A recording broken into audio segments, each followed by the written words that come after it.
उम्मीद करता हूँ कि डेली हम जो पढ़ रहे हैं आप घर जाके रिवाइज कर रहे हैं इंशाल्लाह, और टेस्ट भी दे रहे हैं। ये तो कमाल बात हो गई। कहीं ऐसा तो नहीं था कि टेस्ट चैप्टर 6 का आ गया? चलें, बचा हो गया। क्योंकि मुझे एकदम से ख्याल आया कि वो उधर तो मैंने बताया नहीं कि क्लास में हमने अचानक से चेंज कर लिया है।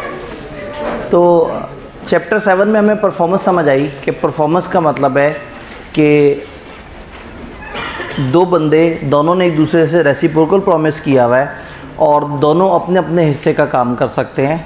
फिर हमने कहा कि पहले एक बंदा परफॉर्म करेगा, फिर दूसरा बंदा परफॉर्म करेगा, अगर ऑर्डर तय हुआ हुआ है। और ऑर्डर नहीं तय हुआ हुआ तो क्या होगा?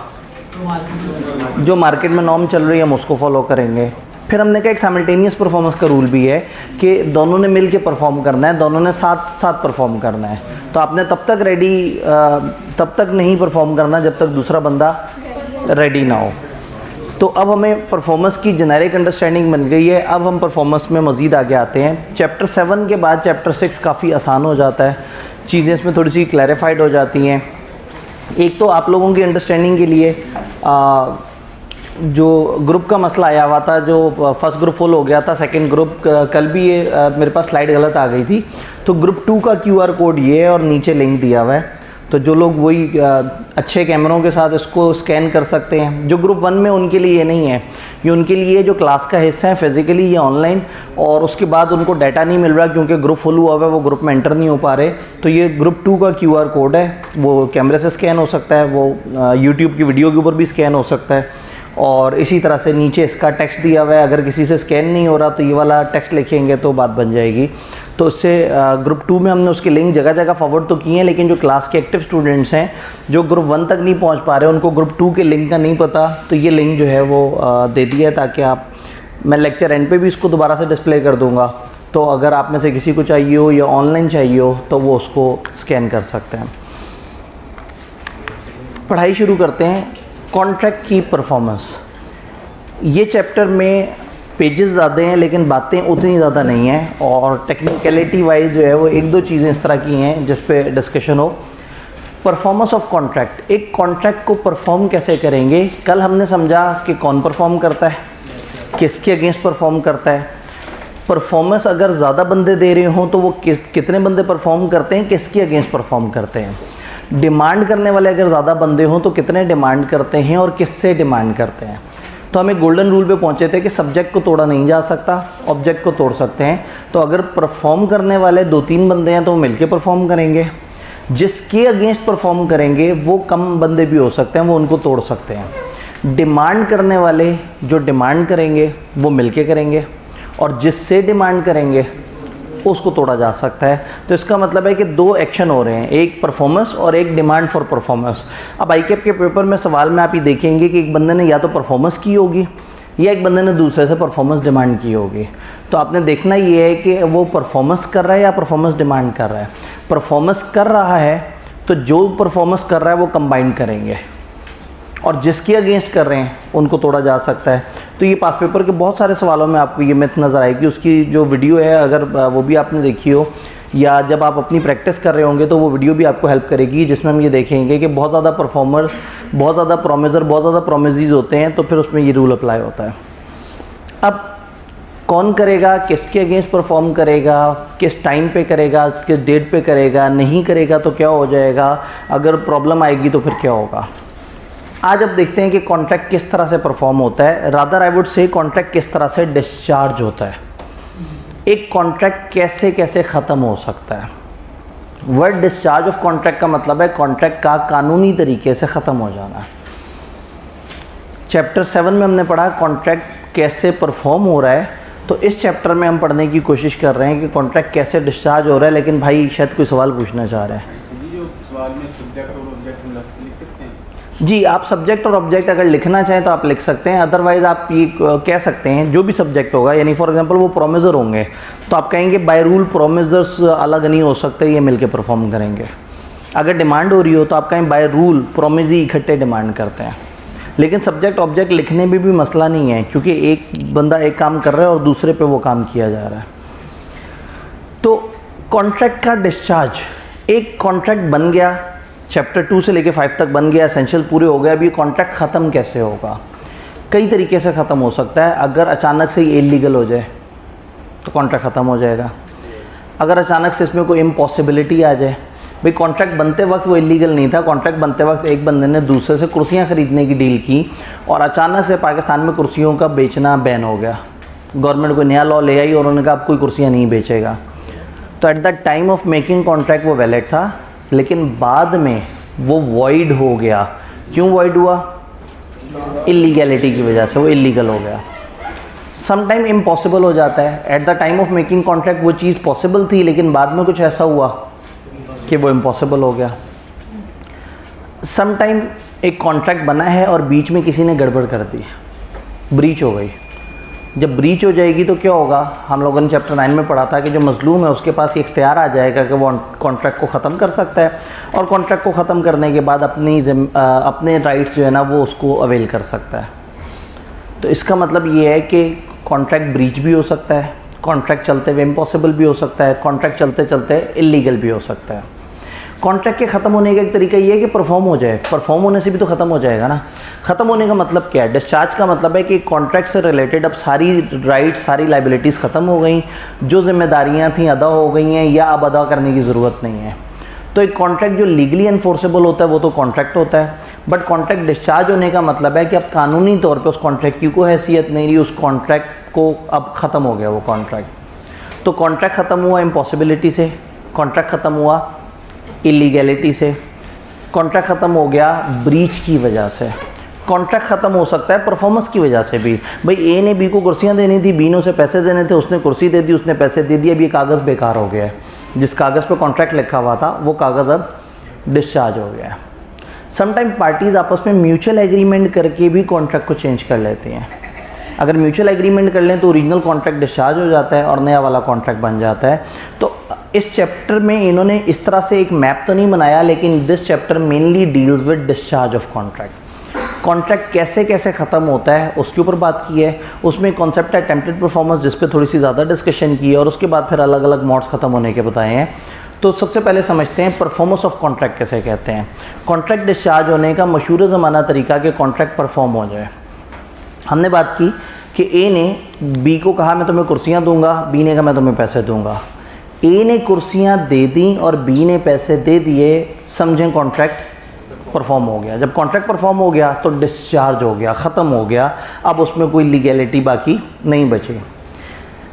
कल ही हमने एक सिचुएशन देखी थी कि ए बी को कुर्सियाँ देने की कोशिश तो कर रहा है, वो कुर्सियाँ देने के लिए आता है, लेकिन बी इनकार कर देता है।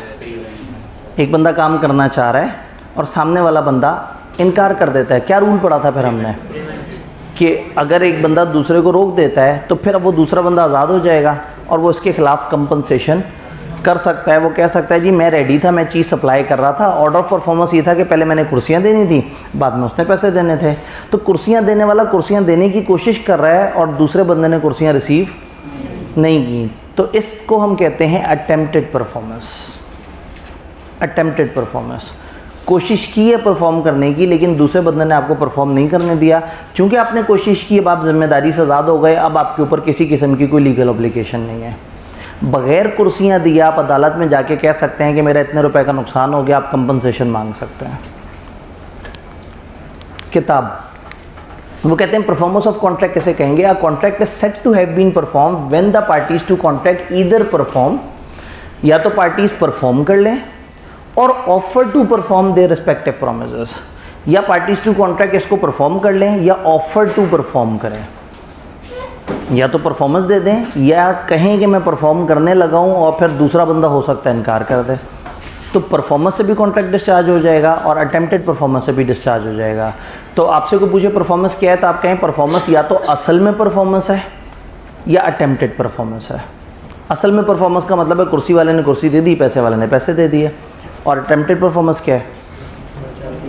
कुर्सी वाले ने कुर्सी देने की कोशिश की लेकिन इस बंदे ने मना कर दिया, कोई रुकावट डाल दी, अगले बंदे को परफॉर्म नहीं करने दिया, तो अब वो आज़ाद हो जाएगा।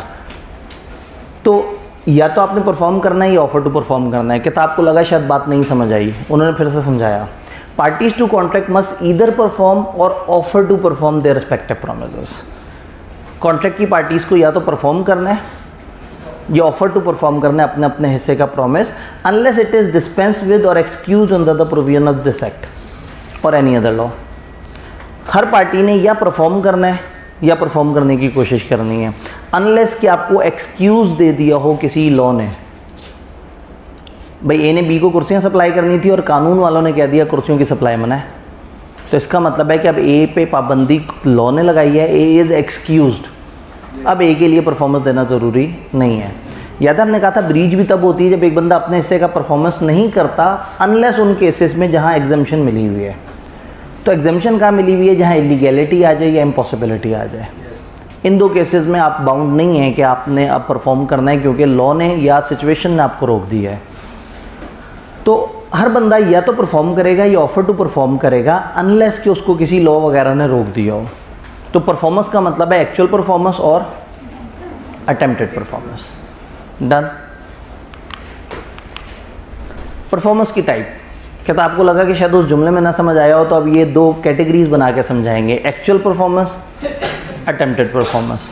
एक्चुअल परफॉर्मेंस क्या है? When the promisor has made the performance in accordance with terms of the contract. Terms of the contract के मुताबिक अगर आपने performance they the and is accepted by the promissory is called actual performance. Is a ने B को perform करने की कोशिश की और बी ने मान भी लिया और परफॉर्मेंस हो भी गई। तो एक्चुअल परफॉर्मेंस जब एक बंदा अपने से की जिम्मेदारी अदा कर दे और दूसरा बंदा किसी किस्म की रुकावट ना डाले तो हम कहेंगे एक्चुअल परफॉर्मेंस हुई है। अटेम्प्टेड परफॉर्मेंस क्या है? Promisor has made an offer of performance but the offer of performance of promisor is not accepted by promissory. उसने एक ऑफर ऑफ परफॉर्मेंस दिया, उसने कहा भाई मैं कुर्सियाँ लेके आने लगा हूँ, प्रोमिसरी ने मना कर दिया है। Attempted performance is also known as tender. इसका एक दूसरा वर्ड भी है टेंडर। तो टेंडर अगर आपको कभी लिखा नजर आए तो इसका मतलब है वो अटेम्प्टेड परफॉर्मेंस का जिक्र कर रहे हैं। तो हो सकता है पेपर में आपसे कहें बताओ टेंडर क्या होता है, टेंडर के क्या रूल्स हैं। तो क्या हमें एक्चुअल और अटेम्प्टेड परफॉर्मेंस समझ आ रही है? अब attempted performance must be a proper attempted performance. अगर एक बंदा कहता है मैं परफॉर्म करना चाह रहा था, फॉर एग्जांपल एक बंदा ना अचानक से अदालत पहुंच जाए और कहे मैं कॉन्ट्रैक्ट परफॉर्म करना चाह रहा था लेकिन इसकी शक्ल देख के मुझे लगा कि इसका दिल नहीं है कि मैं परफॉर्म करूं, तो अब मैंने अटेम्प्टेड परफॉर्मेंस दे दी है, अब मुझे कंपनसेशन दिलाई जाए। तो अदालत कहेगी नहीं भाई आपने प्रॉपर तरीके से ऑफ़र ही नहीं किया। अटेम्प्टेड परफॉर्मेंस तो तब होगी जब आप प्रॉपर तरीके से ऑफ़र करेंगे। तो अटेम्प्टेड परफॉर्मेंस तब वैलिड मानी जाएगी जब प्रॉपर तरीके से प्रॉपर मोड में ऑफ़र की जाए। ए ने बी को मिस कॉल दी और बाद में अदालत पहुंच गया जी मैंने उसको मिस कॉल दी थी, उसने उसके बाद मुझे कॉल बैक नहीं किया, तो मेरी अटेम्प्टेड परफॉर्मेंस हो गई। तो ये भी गलत है। अच्छा ए को कॉल की, ए ने उठा ली, उसने कहा मैं रात 3 बजे तुम्हारे पास कुर्सियाँ लेके आ रहा हूँ। ओके यार रात 3 बजे कुर्सियाँ कौन लेके आता है? मतलब कुर्सियाँ दिन के वक्त सप्लाई होंगी, बिज़नेस की डील है, बिज़नेस में लोग मौजूद हैं, आपने दिन के वक्त कुर्सियाँ सप्लाई करनी है, रात के वक्त कुर्सियाँ सप्लाई नहीं करनी है। रात के वक्त तो फूड पांडा आता है, रात के वक्त तो खाना आता है, रात के वक्त तो यानी कि ये दिन के काम है, कुर्सियाँ मेज़ें फलाना ये बिज़नेस, तो आप मुझे दिन में सप्लाई करेंगे तो मैं मानूंगा। वो पहुँच गया अगले दिन अदालत, कहता जी मैंने इसको ऑफ़र ऑफ परफॉर्मेंस दी है, इसने मुझे इनकार कर दिया। तो क्या ये एक मुनासिब बात थी? नहीं। ए ने बी से तय किया था कि 25 जुलाई को दिन में किसी भी टाइम पे वो उसको कुर्सियाँ डिलीवर कर देगा। वो उसको सुबह के करीब जो है वो सब्ज़ी वाले के पास सब्ज़ी ख़रीदता नज़र आया। ए ने बी के पास जाके कहा भाईजान वो कुर्सियाँ डिलीवर कर दूँ आपको? उसने कहा यार मैं अभी सब्जियां ले रहा हूँ, मेरे तो हाथ में शॉपर वगैरह है, मैं बिज़नेस लोकेशन पे जाऊँगा तो वहाँ आना, वहाँ पे बात करेंगे। ये एक मुनासिब जगह थोड़ी है कि आप सब्ज़ी की दुकान पे मुझे कुर्सी डिलीवर करने की बात कर रहे हैं। वो नाराज़ हो गया और अदालत में जाके कहा मैंने अटेम्प्टेड परफॉर्मेंस दे दी है, इसने नहीं कबूल की। तो इसका मतलब अटेम्प्टेड परफॉर्मेंस के कुछ रूल्स होने चाहिए। जी वो कह रहे हैं हो सकता है मुआहदा भी इसी तरह से चलते फिरते हुआ हो। तो पॉइंट इज़ कि अगर तो इसी तरह से चलते फिरते मुआहदा हुआ है और डील ये हुई है कि ये इसी तरह की ऑफ़र है और ये इसी तरह की इसकी परफॉर्मेंस होगी, फिर तो बात और है। लेकिन अगर मैं रेगुलर बात करूं तो कॉमन सेंस को इस्तेमाल करते हुए हम कहेंगे कि एक प्रॉपर ऑफ़र ऑफ परफॉर्मेंस वो है जो सही जगह पे की जाए, सही बंदे को की जाए, सही तरीके से की जाए, सही टाइम पे की जाए और तमाम चीज़ों का ख्याल रखा जाए। ए ने बी से कहा कि मैं कुर्सियाँ लेके आपके दरवाज़े पे खड़ा हूँ और आपके बिज़नेस के दरवाज़े पे खड़ा हूँ, आप आएँ मेरे से माल वसूल कर लें। बी ने कहा मैं वसूल कर लूँगा, लेकिन एक दफ़ा मेरे लोग आके चेक कर लें कि ये कुर्सियाँ उसी क्वालिटी की हैं जो मैंने आपको ऑर्डर किया था। ये नाराज़ हो गया और अदालत चला गया। उसने कहा जी मैं कुर्सियाँ देना चाहता था, वो कुर्सियाँ लेना नहीं चाह रहा, तो क्या इन्हें अच्छा किया? ऐसा नहीं है। इसका मतलब है कि प्रोमिजी के पास रीज़नेबल अपॉर्चुनिटी होनी चाहिए उन चीज़ों को देखने की। प्रोमिजी को पूरा राइट है कि वो अच्छी तरह से कंफर्म कर ले कि ए विलिंग है या नहीं। ए के पास कुर्सियाँ नहीं आई, ए ने सुबह उसके पास कुर्सियाँ आनी थी, उसने बी को भिजवा देनी थी, सुबह कुर्सियाँ नहीं आई। ए ने सोचा अब क्या होगा, ये तो ब्रीच मेरे ज़िम्मे पड़ जाएगी। बी को कॉल किया, उसको अब कुर्सियाँ लेके आ जाऊँ। बी ने कहा तुम्हारे पास हैं कुर्सियाँ? नहीं, वो मेरा मसला है, वो मैं कहीं ना कहीं से कुर्सियाँ ले आऊँगा, आप बताओ कुर्सियाँ ले आऊँ। अब बी को अगर पहले से ही पता है कि ए के पास कुर्सियाँ पड़ी नहीं हैं, और बी कहता है कि अच्छा अगर तुम्हारे पास कुर्सियाँ हैं तो मैं नुमाइंदा भेजता हूँ, ज़रा उसे दिखा दो तुम्हारे पास कुर्सियाँ पड़ी हैं, फिर ले आना, कोई बात नहीं। क्योंकि बी को लग रहा है कि मैं इधर 4 घंटे इंतज़ार करता रहूँगा, ए कुर्सियों समेत आएगा नहीं क्योंकि ए के पास कुर्सियाँ नहीं, मैं अपना बिज़नेस रोक के बैठा रहूँगा। तो अगर बी ये कहता है कि मैं एक दफ़ा कंफर्म कर लूँ कि आर यू विलिंग, तो ए उसको इनकार नहीं करेगा। और अगर ए कहता है मैंने कुर्सियाँ ला के देनी है और विलिंग भी नहीं होता उस चीज़ उसको शो करने के लिए कि हाँ भाई मेरे पास सारी चीज़ें पूरी हैं, तो भी एक वैलिड नहीं मानी जाएगी। ऑफ़र परफॉर्मेंस करते हुए ए ने बी को कॉल की, उसने कहा अगर आज मेरा मूड अच्छा हुआ तो मैं आपके पास कुर्सियाँ ले आऊँगा। तो क्या ये एक वैलिड बात है? आपने तो कंडीशन ऐड कर दी। तो अब यहाँ किताब हमें यही बताने की कोशिश कर रही है, और किताब गई, ठीक है। ऑफर ऑफ परफॉर्मेंस वैलिड होगी अगर कुछ शर्तें हों उसमें। नंबर 1, वो अनकंडीशनल होनी चाहिए। ऐसा ना हो कि आप कहें ये कंडीशन पूरी होगी तो मेरी ऑफ़र वैलिड है, अगर ये कंडीशन नहीं तो ऑफ़र भी नहीं। तो ऑफ़र के वैलिड होने के लिए अनकंडीशनल होना चाहिए। अब ये सादा ऑफ़र नहीं है, एक ऑफ़र एक्सेप्टेंस होती थी, अब कॉन्ट्रैक्ट बन गया है। अब दोनों पार्टीज़ ने परफॉर्म करना है, तो ये अटेम्प्टेड परफॉर्मेंस है, ये ऑफ़र ऑफ परफॉर्मेंस है। तो ऑफ़र ऑफ परफॉर्मेंस अनकंडीशनल होनी चाहिए, प्रॉपर टाइम पे होनी चाहिए, प्रॉपर प्लेस पे होनी चाहिए। Promisee may have a reasonable opportunity of determining that promisor is able and willing to do. Promisee को ये पूरा इख्तियार है कि वो अगर ये देखना चाहता है कि क्या प्रोमिजी एबल और विलिंग टू डू है या नहीं है, तो वो ऐसा कर सकता है। Then promisee must have reasonable opportunity of seeing that things offered is the same as was promised. उसके पास ये पूरा इख्तियार है कि वो एक दफ़ा चेक कर ले कि जो बातें तय हुई थी ये वही हैं। अब अगर वो चेक कर रहा है तो ए ने ये नहीं कहना कि ये तो जुल्म हो गया, इसने तो मेरी ऑफ़र को कबूल नहीं किया। वो उसके पास राइट है कि वो एक दफ़ा कंफर्म कर ले कि एग्जैक्टली ये वही चीज़ें हैं या नहीं। और फिर अगेन अगर ऑफ़र आपने सेवरल जॉइंट प्रोमिजर्स को किए है, same legal consequence as offer to all. आपने ऑफ़र परफॉर्मेंस करनी है, आपने अटेम्प्टेड परफॉर्मेंस करनी है, आप परफॉर्म करने की कोशिश कर रहे हैं, आप हैं सब्जेक्ट और सामने हैं जॉइंट प्रोमिसेस। रूल क्या था? आप ऑफ़र कर रहे हैं परफॉर्मेंस करने का और सामने हैं 3-4 जॉइंट प्रोमिसेस, तो आप उनमें से किसी को भी ऑफ़र कर सकते हैं, आप उन्हें तोड़ सकते हैं। उन्होंने कहा भाई अगर जॉइंट प्रोमिसेस हों और उनमें से किसी एक को ऑफ़र किया तो समझा जाएगा कि सबको ऑफ़र कर दे, उसके सेम लीगल कॉन्सिक्वेंसेस होंगे। तो अटेम्प्टेड परफॉर्मेंस आप पूरे ग्रुप को इकट्ठे करें या उसमें से किसी एक बंदे को भी अटेम्प्टेड परफॉर्मेंस कर दें, मान लिया जाएगा कि आपने उस पूरे सारे जॉइंट प्रोमिसर्स के अगेंस्ट अटेम्प्टेड परफॉर्मेंस कर दिया है। जी, अब अगर अटेम्प्टेड परफॉर्मेंस सही नहीं है तो इसका मतलब है कि हम कहेंगे कि परफॉर्म करने वाले ने अभी परफॉर्म नहीं किया। ब्रीच तो नहीं कंसिडर होगा, लेकिन परफॉर्म करने वाला या अटेम्प्ट करने वाला बंदा अदालत जाके नहीं कह सकेगा कि मुझे मेरे राइट्स दिलवाएं। हाँ, अब अगर वो कंडीशन रखे तो दूसरे बंदे को चाहिए कि उसे कहे भाई हमारा तुम्हारा ये तय नहीं हुआ था, ऐसी कोई कंडीशन नहीं है। और उसके बाद अगर ए नाराज़ होकर परफॉर्म ना करे, अब हम कहेंगे उसने ब्रीच कर लिया। लेकिन ए अटेम्प्टेड परफॉर्मेंस गलत तरीके का करता है तो बी को चाहिए कि उसे बताए कि ये मुनासिब नहीं है। मतलब वो उसने कहा कि भाई सब्ज़ी वाले की दुकान है, यहाँ नहीं, बिज़नेस प्लेस पे, रात 3 बजे का टाइम है, मुनासिब टाइम नहीं है दिन के वक्त। तो अगर अटेम्प्टेड परफॉर्मेंस गलत है तो प्रोमिजी को चाहिए कि वो बता दे कि ये गलत है और इसको यूँ ठीक किया जा सकता है। और अगर प्रोमिजी ओके है, मुतमईन है और चीज़ें एग्जीक्यूट हो जाती हैं, फिर कोई मसला नहीं। At any given time parties आपस में मुशावरत से, आपस में म्यूचुअल एग्रीमेंट से कुछ भी तय कर सकते हैं। तो क्या ये सारी बात समझ आई? कोई कन्फ्यूजन यहाँ तक? ये हमें कॉन्सेप्ट समझ आया।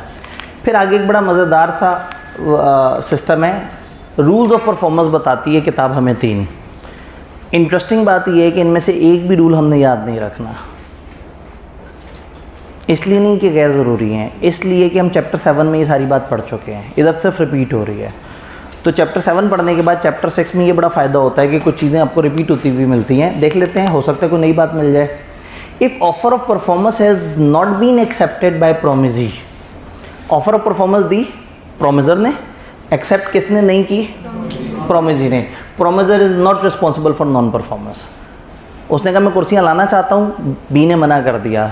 अब यहाँ कोई ये नहीं कहेगा कि ए ने नॉन परफॉर्म किया है, ए ने परफॉर्म करने की कोशिश की है, परफॉर्म करने की कोशिश इक्वल टू परफॉर्मेंस। तो ना तो उसको नॉन लोग कहेंगे कि तुमने परफॉर्मेंस नहीं की, not does he thereby lose his right of compensation and rescission. तो एक तो वो कुर्सियाँ सप्लाई करना चाहता था, दूसरे ने मना कर दिया, तो ना तो अब कुर्सियाँ सप्लाई करने की जिम्मेदारी रह गई उसके ऊपर, ना ही उसका राइट ख़त्म हुआ है, यानी कि अब वो केस भी कर सकता है बगैर कुर्सियाँ सप्लाई की, अदालत में जाके कह सकता है मैं कुर्सियाँ सप्लाई करना चाहता था, इस बंदे ने मुझे रोक दिया। तो ये वही वाला रूल है कि अटेम्प्टेड परफॉर्मेंस वाले ने अटेम्प्ट किया और दूसरे ने रोक दिया, तो अब उसने परफॉर्म भी नहीं करना और दूसरा उसने कंपनसेशन भी डिमांड कर लेनी है। ये बात क्लियर है? Promises bind the representative of promisors in case of death of such promisor. Promisors की डेथ के केस में प्रोमिसेस इनके लीगल रिप्रेजेंटेटिव को बाइंड कर देते हैं। ये बात भी हम पीछे चैप्टर 7 में पढ़ के आए हैं कि अगर एक बंदा मर जाए तो उसके लीगल रिप्रेजेंटेटिव, और अगर जॉइंट प्रोमिसेस हो तो वो मिलके जो रूल था। तो ये कह रहे हैं कि प्रोमिसेस जो है वो रिप्रेजेंटेटिव को बाइंड कर देते हैं इन case of death of such promisor before performance unless a contrary intention appears. Unless कि आपने तय किया हो कि भाई मेरा तुम्हारा कॉन्ट्रैक्ट मरने के बाद बच्चों तक नहीं जाएगा, या अनलेस के कॉन्ट्रैक्ट हो ही पर्सनल नेचर का जो मरने के बाद बच्चों को खुद ब खुद नहीं मिलेगा। तो ये बेसिकली ये रूल भी हमें पहले से पता है। तो कहने का मतलब है कि इन रूल्स को बस आपने देख के एक दफ़ा इग्नोर कर देना है, क्योंकि ये किसी और जगह ऑलरेडी रिपीट हो रहे हैं। When a party to contract has refuse to perform or disabled himself, breach वाली बात आ गई। एक बंदा या तो रिफ्यूज़ कर देता है, याद है, या तो मुंह में मना कर देता है, या डिसेबल कर देता है हिमसेल्फ के वो प्रॉमिस परफॉर्म नहीं करेगा। प्रोमिसी में put an end to the contract. जब प्रोमिसर ने रिफ्यूज़ कर दिया या उसने कहा भाई मैं कॉन्ट्रैक्ट परफॉर्म नहीं कर सकता, तो प्रोमिसी चाहे तो कॉन्ट्रैक्ट को ख़त्म कर सकता है, और ख़त्म करने के बाद क्या कर सकता है? कंपनसेशन डिमांड कर सकता है। वो उसको किसी भी वक्त ख़त्म कर सकता है। अगर ये ऊपर हो गया तो वो प्रोमिसर गलती पे परफॉर्म नहीं कर रहा, तो आप उसके खिलाफ अदालत में जा सकते हैं। प्रोमिसर ने परफॉर्म करने की कोशिश की, प्रोमिसी ने रोक दिया, आप उसके खिलाफ अदालत में जा सकते हैं। यानी कि आप अदालत में जाके साबित कर दें कि मैं काम करना चाहता था, ये नहीं कर रहा, या वो साबित कर दे कि इसका कसूर है। तो जहाँ जो साबित कर दे उसको अदालत फेवर कर देगी। तो ये बेसिकली ये वाला रूल कि अगर पार्टी टू कॉन्ट्रैक्ट ने रिफ्यूज़ कर दिया परफॉर्म करने से, या अपने आप को डिसेबल कर दिया, यानी कि ब्रीच कर दी, प्रोमिसी में put an end to the contract unless he has signified by words और conduct his willingness in its continuance. अगर तो ब्रीच के बाद भी वो कहे कोई बात नहीं, खैर है, गलती इंसान से हो जाती है, मैं कबूल कर लेता हूँ, हम मिलके आगे कॉन्ट्रैक्ट को चलाते हैं, तो अगर पार्टीज़ ने आपस में तय कर लिया तो कॉन्ट्रैक्ट आगे चल भी सकता है। क्या ये बात समझ आई है सबको? ठीक है, आगे एक मैथमेटिकल टॉपिक है छोटा सा।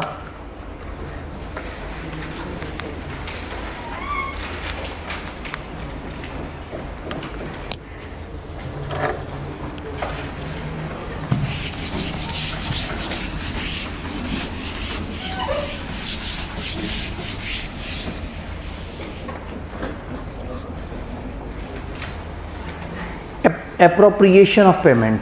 मैं नॉर्मली कहता हूँ कि इस टॉपिक का नाम थोड़ा सा मिस क्लासीफाई है, इसको एलोकेशन ऑफ पेमेंट कह देते तो शायद ज़रा ज़्यादा समझ आ जाती।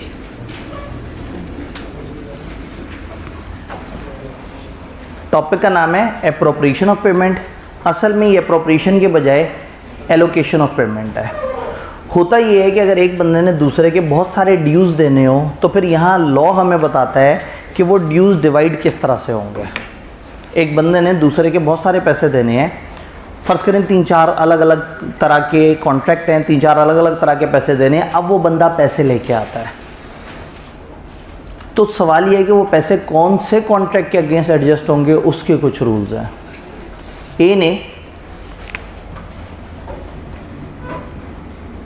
ए क्यों करें, स्टूडेंट की बात करते हैं। स्टूडेंट ने SBI से कहा कि जी 25 जुलाई को, उसने कहा जी मैं आपसे बी लॉ पढ़ना चाहता हूँ, इन्होंने और 20,000 फीस तय पाई कि जी 25 जुलाई को आपने एडमिशन कराया कि जी मैं बी लॉ पढ़ना चाहता हूँ, और फीस तय हुई 20,000। जब आप एडमिशन करा के अपने हॉस्टल पहुँचे तो आपके दोस्तों ने कहा कि हाँ भी कहाँ से आ रहे हो, आपने कहा मैं बी लॉ का एडमिशन करा के आ रहा हूँ। उनका खाली बी लॉ, टैक्स क्यों नहीं करा रहे? शुरू में बंदा बी लॉ के साथ टैक्स भी पढ़ता है और FR1 भी पढ़ता है। उसने कहा FR1 तो मैं असल में पिछली दफ़ा फास्ट ट्रैक में उठा के कुछ ना कुछ टकरें मारी थी, तो अभी पेपर तो रह गया, लेकिन मैं कुछ ना कुछ कोशिश करके उसको कवर कर लूँगा। मैंने पढ़ना बी लॉ और टैक्स ही है। तो ठीक है, उसने कहा भाई तो फिर टैक्स में भी तो एडमिशन कराओ, फिर बाद में कहोगे कि भाई टैक्स भी पढ़ना है। तो उसने कहा हाँ बात तो पता ही की है, टैक्स में भी एडमिशन कराना है। उसने 30 जुलाई को टैक्स में जाके 20,000 रुपये में एडमिशन करा दिया। एडमिशन कराने के 3-4 दिन बाद उसे याद आया कि सब कुछ हो गया लेकिन पैसे नहीं दिए अभी तक। कॉलेज वाले भी अच्छे लोग थे, उन्होंने कहा भाई 3-4 दिन तक अपने ईजी होके अपनी पहली इंस्टॉलमेंट दे देना। तो बच्चे ने क्या किया, 5 अगस्त को 18,000 रुपये जमा करा दिए। अब शायर कंफ्यूज है थोड़ा, मौर्रिख परेशान हो गया। उसने कहा भाई ये कौन से वाले पैसे हैं, आप हमसे 20,000 का बी लॉ पढ़ के गए हो, लेके गए हो, आप हमसे 20,000 में टैक्स लेके गए हो। 25 जुलाई को बी लॉ का एग्रीमेंट हुआ था, 30 जुलाई को टैक्स का एग्रीमेंट हुआ था। अब आपने आज 5 अगस्त को 18,000 दे दिए हैं, तो रूल नंबर 1 है कि पेमेंट करने वाला बताएगा भाई ये पेमेंट कौन से डेट की है। तो हो सकता है पेमेंट करने वाला कह दे भाई ये टैक्स के पैसे हैं, तो हम टैक्स में से माइनस कर लेंगे। वो कहते हैं कि ये हाफ हाफ डिवाइड कर दें, हम हाफ हाफ डिवाइड कर देंगे। वो कहेगा पहले मैं बी लॉ के पैसे भरना चाहता हूँ, बाद में मैं टैक्स के पैसे भरूंगा, हम बी लॉ में एडजस्ट कर लेंगे। रूल नंबर 1, पेमेंट करने वाला बताए कि ये पेमेंट किस मद में हो रही है। तो अगर वो बता दे तो हम फिर उस पेमेंट को उस डेट के अगेंस्ट एडजस्ट करेंगे। इस टॉपिक में क्या होता है, एक बंदे ने दूसरे के मल्टीपल पैसे देने होते हैं और वो एक पेमेंट कर देता है। तो हमने देखना होता है कि ये पेमेंट किसको एलोकेट होगी, कौन से डेट को एलोकेट होगी। ये बात समझ आई? पहला रूल क्या है वो बताएगा। स्टेप 2 पे आते हैं, उसने नहीं बताया। जब उसने नहीं बताया तो कॉलेज की मर्जी है कि वो इसके अगेंस्ट एडजस्ट करे, इसके अगेंस्ट एडजस्ट करे, हाफ हाफ एडजस्ट करे, जैसे मर्जी करे। हो सकता है इस बच्चे ने पीछे एक 5,000 ना जमा कराया, वो किसी टाइम पे PRC में आया, उस वक्त क्लासें लेके भाग गया था पेपर के करीब, और 5,000 के उसके पैसे रहते थे। तो अब जब बच्चा आया और उसने 18 दिया और बच्चे ने मुंह से कुछ नहीं बोला, तो कॉलेज ने सबसे पहले क्या करना है, अपना 5,000 एडजस्ट करेंगे, फिर 13,000 रह जाएगा। फिर अपनी पसंद से सोचेंगे कि कौन सा सब्जेक्ट से उसने नहीं भागना, कौन से सब्जेक्ट से नहीं भागना, तो फीस एडजस्ट कर देंगे दूसरे सब्जेक्ट में। जिसमें भागना उसमें नहीं, जिसमें नहीं भागना उसमें नहीं। फॉर एग्जांपल आपको पता है कि बी लॉ इसने एंड तक पढ़ते रहना है और टैक्स में से कभी भी इसका ईमान डावाडोल हो सकता है कि नहीं मैं एक ही सब्जेक्ट दे दूं फॉर एग्जांपल। तो आपको पता है कि ये उसने पढ़ना ही पढ़ना है और यहाँ से भाग सकता है, तो आप 13,000 इसके अगेंस्ट एडजस्ट कर लेंगे, तुम्हारे टैक्स के 13,000 रुपये आ गए। जब वो भागने लगे और कहेगी जी मैंने आपको 18 जमा कराए हुए हैं, अब तो मेरा सिर्फ 22,000 रह गया है, और जो 18 जमा कराए हुए हैं समझे बी लॉ तो पूरा ही पे हो गया, 2,000 और पकड़ें और मैं टैक्स ड्रॉप कर रहा हूँ, तो कॉलेज वाले कहेंगे भाई बी लॉ की मद में तुम्हारे 0 रुपीज़ आए हैं। बात समझ रहे हैं? कहने का मतलब है कि जब आपने नहीं बताया ना तो फिर कॉलेज चालाकी करेगा, वो अपनी फनकारी करेंगे। तो या तो पेमेंट करने वाला बता दे, पेमेंट करने वाला नहीं बताएगा तो स्टेप 2 क्या है, रिसीव करने वाला अपने हिसाब से एडजस्ट कर ले। फ़र्ज़ करें आपने पेमेंट कर दी, कॉलेज वालों ने वो लेके 7 रसीदें रख ली और अभी सोच रहे हैं कि इस पेमेंट के साथ क्या करें कि अचानक से बच्चा अदालत लेके चला गया आपको कॉलेज को। उसने कहा जी कॉलेज के साथ मेरा ये मामला इस तरह से करके गड़बड़ है और मैंने इनको पेमेंट की है। तो अदालत ने पूछा हाँ भाई आपने बताया था पेमेंट किस चीज़ की है? नहीं। बच्चे ने कहा नहीं। कॉलेज से पूछा कि आपने अभी तक एलोकेट की है? कॉलेज ने कहा नहीं हमने भी नहीं एलोकेट की।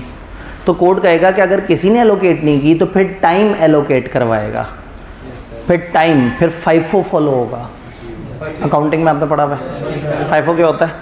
First in first out. वो कहेंगे जो पहले आया वो पहले पे होगा। तो वो कहेंगे कि जी सबसे पहले तो वो 5,000 बकाया रहता है, वो एडजस्ट करवाओ। फिर जो बच गया इसने दिए 18,000, जो बच गया 13,000, वो इसमें से एडजस्ट होगा टाइम के हिसाब से। अगर एक ही टाइम पे 2 पेमेंट्स आ जाए, इसी के अंदर FR1 भी ऐड कर देते हैं। और बताएं कहाँ ऐड करें? जगह ही नहीं है। यहाँ एरो लगा के इधर ऐड कर देते हैं।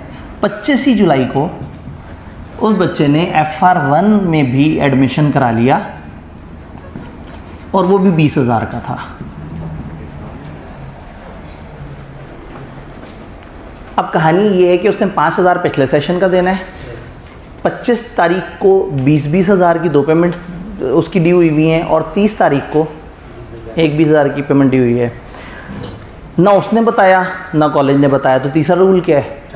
Time allocation. तो टाइम एलोकेशन पे पहले 5,000 पे हो गया पूरा, अब बच गए 13,000। अब टाइम एलोकेशन पे जब आगे आते हैं तो पता लगा 25 तारीख को 2 पेमेंट हैं, 20,000 दोनों बराबर पेमेंट हैं, इक्वल रैंक हैं, एक ही टाइम पे हैं। तो इसमें से 6,500 एक पेमेंट को एलोकेट हो जाएगा और 6,500 दूसरी पेमेंट को एलोकेट हो जाएगा। क्या ये बात समझ आ रही है? ये तो आसान था, दोनों अमाउंट्स बराबर थी। अगर मैं अमाउंट कर दूं, ये 20,000 के बजाय मैं कर दूं 22,000 और ये मैं कर दूं फॉर एग्जांपल 18,000,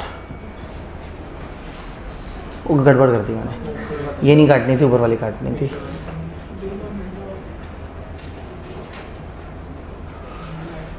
अब क्या हुआ? 5,000 पे हो गया और 13,000 बच गया और हमारे पास 2 पेमेंट्स हैं, एक बी लॉ की 22 की और एक FR1 की 18 की।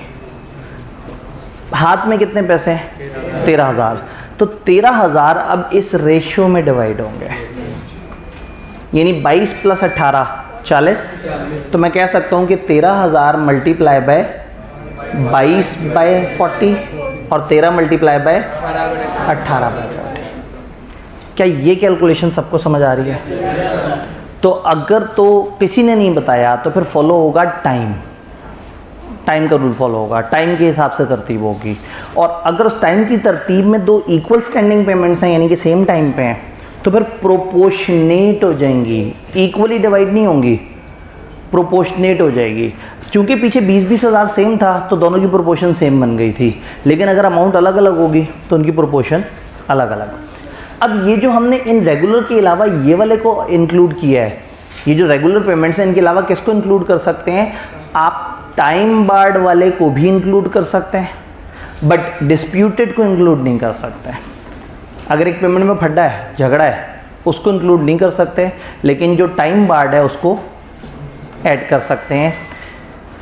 बस इसके बाद एक ही रूल रह गया है, वो रूल मैं बता दूं, फिर इकट्ठे आप लोगों से सवाल ले लेता हूँ। चौथी चीज़ ये है कि अगर एक शख्स ने एक बैंक के या किसी फाइनेंशियल इंस्टीट्यूशन के पैसे देने हैं, उसने प्रिंसिपल भी देना है और मार्कअप भी देना है। उसका 1,00,000 रुपया प्रिंसिपल है और 10,000 मार्कअप इकट्ठा हुआ है, तो 1,10,000 रहता है। उसने दे दिए 15,000। तो रूल ये है कि पहले 15,000 में से 10,000 पूरा मार्कअप साफ़ होगा, फिर जो 5,000 बच जाएगा वो उसके प्रिंसिपल में से माइनस होगा। यानी कि ये रूल नहीं है कि आप उन दोनों में प्रोपोर्शनेट कर देंगे। बैंक्स वगैरह बड़े बेरहम रूल पे चलते हैं, वो कहते हैं कि पहले इंटरेस्ट क्लियर हो, क्योंकि प्रिंसिपल कम हो गया तो उस प्रिंसिपल पे अगली दफ़ा मार्कअप कम बनेगा। तो पहले मार्कअप साफ़ होगा, फिर उसके बाद प्रिंसिपल की बारी आएगी। ये बैंकिंग की दुनिया में रूल है। ये कैलकुलेशन समझ आ रही है? सवाल बताइए, कोई कन्फ्यूजन? जी सर अगर उसमें बताया नहीं है तो भी इंटरेस्ट ही होगा। अगर क्या है? अगर वो बता भी दे प्रिंसिपल में से माइनस करें तो भी हम नहीं करेंगे। ये बैंकिंग का एक कॉमन रूल है और वो उसको फॉलो करते हैं कि वो मार्कअप पहले एडजस्ट होगा। जी, क्या ये सारी बात हमें समझ आ रही है? सारी एग्जांपल्स। इस टॉपिक को हम कहते हैं appropriation of payment, basically allocation of payment. Paper में वी कैन एक्सपेक्ट आज छोटा सा न्यूमेरिकल जिसमें वो कहीं एक बंदे ने दूसरे के 2-3 पैसे देने थे और अब ये एक पेमेंट आई है और वो बता दें कि या तो उस बंदे ने बताया है फिर हम उसे फॉलो कर लेंगे, या वो कहते हैं वो खामोश है तो फिर आप देखिएगा आपका फ़ायदा कि इसमें आप उस तरह से एडजस्ट करें। और अगर वो कहते हैं किसी ने नहीं एलोकेट किया तो फिर आप टाइम बेस्ड कैलकुलेशन करेंगे कि जो पहले आया वो पहले और जो बाद में आया वो बाद में। ठीक हो गया? तो ये चीज़ हमें फिर समझ आई। एप्रोप्रिएशन ऑफ पेमेंट यानी कि allocation of payment. Allocation of payment के रूल्स देखते हैं। सारी बातें हमने पढ़ी हुई हैं, सिर्फ अब उसको देखना है कि किताब में उसके अल्फाज क्या हैं। Appropriation of payments mean allocation of payment to a particular debt. Appropriation का मतलब है allocation of payment to a, किसी खास डेट को आपकी पेमेंट जब एलोकेट हो रही है तो उसको हम कहते हैं appropriation of payment. Particular debt और डेट्स, एक डेट या एक से ज़्यादा डेट को अगर एलोकेट हो रही है जहां डेटर काफ़ी ज़्यादा डेट्स देने हैं किसी और बंदे के। अगर एक बंदे के ने दूसरे बंदे के काफ़ी सारे पैसे देने हैं तो अगर वो पेमेंट करता है तो उस पेमेंट को कौन कौन से डेट के अगेंस्ट एडजस्ट किया जाएगा, एलोकेट किया जाएगा, इस फिनोमेना को कहते हैं हम एप्रोप्रिएशन ऑफ पेमेंट्स। तो एप्रोप्रिएशन ऑफ पेमेंट उसने एक्सप्लेन किया, फिर उसने रूल बताए। Debt to be discharge is indicated, अगर पैसे देने वाला बता दे कि ये पैसे किस चीज़ के हैं तो payment if accepted must be applied accordingly. अगर पेमेंट आप एक्सेप्ट कर लेंगे तो आप अकॉर्डिंगली अप्लाई कर देंगे। Rule 2, debt to be discharge is not indicated, उसने नहीं बताया। Creditor has option to apply the payment to any lawful debt. Creditor के पास ऑप्शन है कि वो अपने किसी भी लॉफुल डेट पे उसको एलोकेट कर सकता है ड्यू फ्रॉम डेटर, जो उसको डेटर से आने थे। इवन टाइम बार डेट ही क्यों ना हो, इवन वो पुराना डेट जो कि टाइम बार होने की वजह से ख़त्म हो गया वो उसको भी अप्लाई कर सकता है, लेकिन can not apply to a disputed debt. अगर एक डेट पे झगड़ा है, अदालत में मामला चल रहा है कि ये आपका बनता है या नहीं बनता, उस पर एडजस्ट नहीं कर सकता वो। तो डिस्प्यूटेड पे अदालत में गए हुए, लीगल केस में गए हुए पैसे को नहीं एडजस्ट कर सकता, टाइम बार्ड को कर सकता है या अपनी पसंद से जो मर्जी तरतीब रख सकता है। जी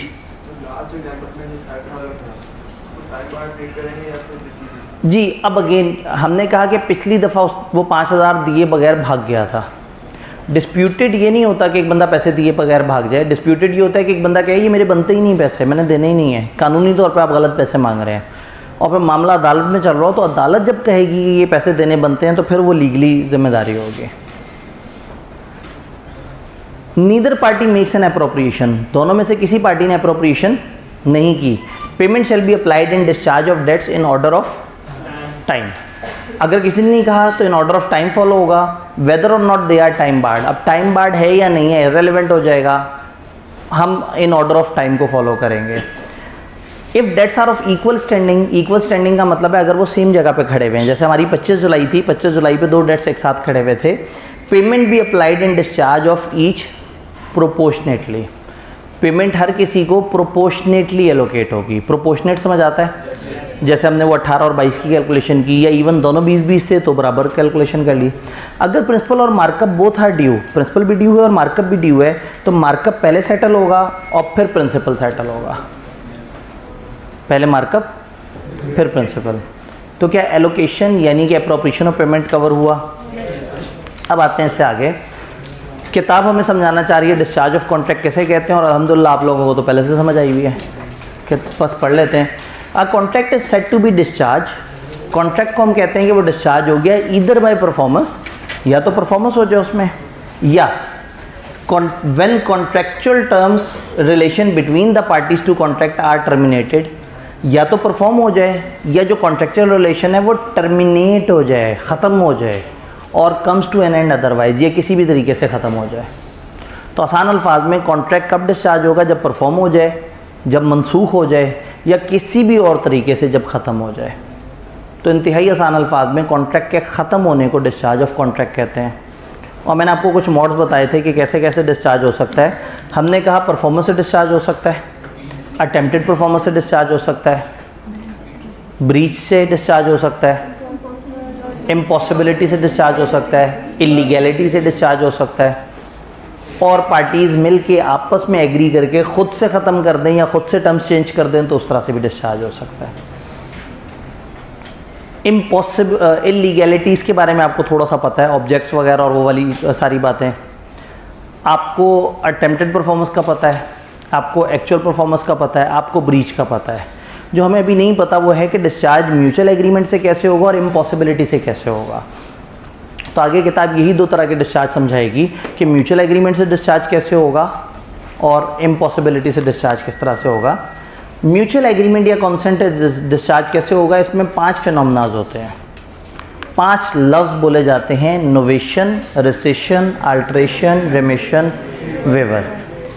इंटरेस्टिंग बात यह है कि किताब ने 2 लाइनों में समझा तो सब दिया, लेकिन इनको अलग अलग तरीके से एक्सप्लेन नहीं किया कि इनका एग्जैक्टली क्या क्या मतलब है।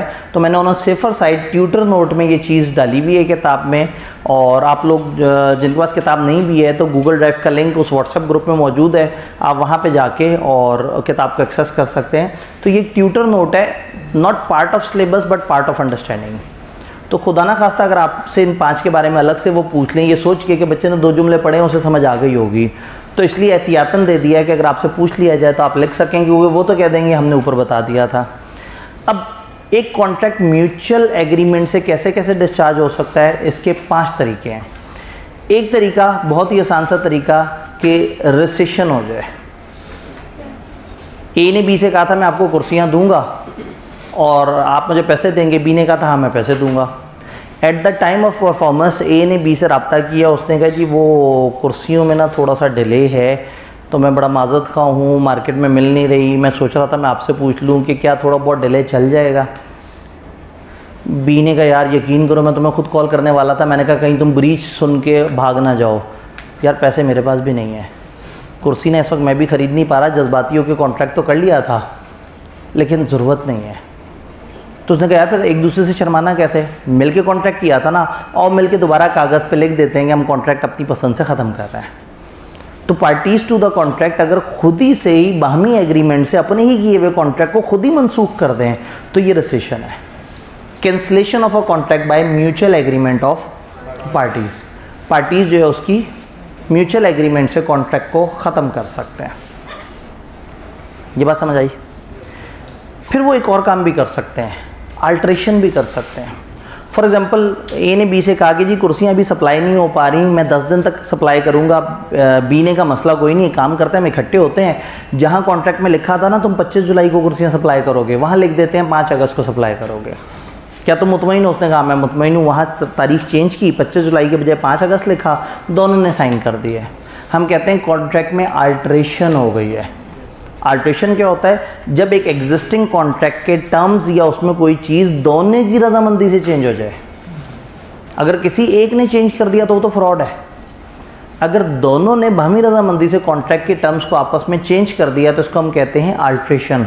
अ variation in made in language और terms of contract with mutual agreement. ये पांचों बातें म्यूचुअल एग्रीमेंट से होती हैं, और इन पांचों में से कुछ भी हो तो ओरिजिनल कॉन्ट्रैक्ट अपनी ओरिजिनल फॉर्म में डिस्चार्ज हो जाता है। तो हम ये कह रहे हैं कि अल्ट्रेशन मतलब पार्टीज़ ने मिल के कॉन्ट्रैक्ट के अंदर खुद ही से कोई ना कोई चेंज कर ली और दोनों उस पर मानते हैं। तो दोनों ने मिलके कैंसिल कर लिया, वो भी अलाउड है। दोनों ने मिलके ओरिजिनल कॉन्ट्रैक्ट में अल्ट्रेशन कर दी तो ओरिजिनल कॉन्ट्रैक्ट में लिखी हुई बातें ख़त्म और अब नई वाली बातें फॉलो होंगी, यानी कि अब 5 अगस्त को माल डिलीवर होगा। फॉर एग्जांपल ए ने बी को कॉल किया, उसने कहा जी मैंने आपको कुर्सियाँ सप्लाई करनी थी, मेरे पास अवेलेबल नहीं है, एक और बंदा 3 दिन बाद अवेलेबल कर सकता है, तो आप कहें तो आपको उससे कॉन्ट्रैक्ट करा के अपने कॉन्ट्रैक्ट को ख़त्म कर लें। बी ने कहा मुझे कोई मसला नहीं, 3 दिन बाद कुर्सियाँ मिल जाएं, तुम दे दो या कोई भी बंदा दे दो। तो ये इकट्ठे हुए और एक नया कॉन्ट्रैक्ट किया जो कि बी का किसी XYZ के साथ था, और उस कॉन्ट्रैक्ट में लिख दिया कि ये कॉन्ट्रैक्ट होने से जो पिछला कॉन्ट्रैक्ट ए और बी के माबैन है वो खुद ही से मनसूख होता है। तो ये कहलाता है नोवेशन। नोवेशन का मतलब होता है आप एक नया कॉन्ट्रैक्ट लाके पुराने को ख़त्म कर देते हैं। Substitution for a new contract of a new contract for old one, it can be इधर बिटवीन सेम पार्टीज़ और सेम पार्टीज़ भी हो सकती है, डिफरेंट भी। तो नोवेशन में एक नया कॉन्ट्रैक्ट आके पुराने कॉन्ट्रैक्ट को रिप्लेस कर देता है। अल्ट्रेशन में पुराने कॉन्ट्रैक्ट के फेस पे चेंजेस हुई थी और आपने उसको ओके किया था। ये ऐसे ही है कि एक बच्चा जो है वो उसने एडमिशन कराया वो हमारे पास बी लॉ में, और उसके बाद आके कहे नहीं जी बी लॉ के बजाय मुझे टैक्स में एडमिशन चाहिए, हम उसी के फॉर्म पे बी लॉ काट के टैक्स लिख दें, हम साइन कर दें, वो साइन कर दें, ये अल्ट्रेशन हो गई। नोवेशन ये है कि वो आए वो कहेगी जी वो मैंने बी लॉ का एडमिशन कराया था, उसकी किस्तें अलग तरह से तय हुई थी, मैंने असल में टैक्स में एडमिशन कराना है। तो एक नए कागज़ पे टैक्स का एडमिशन हो और उस पर लिख दिया जाए कि फॉर्म नंबर 711 जो है वो अब ख़त्म हो गया है।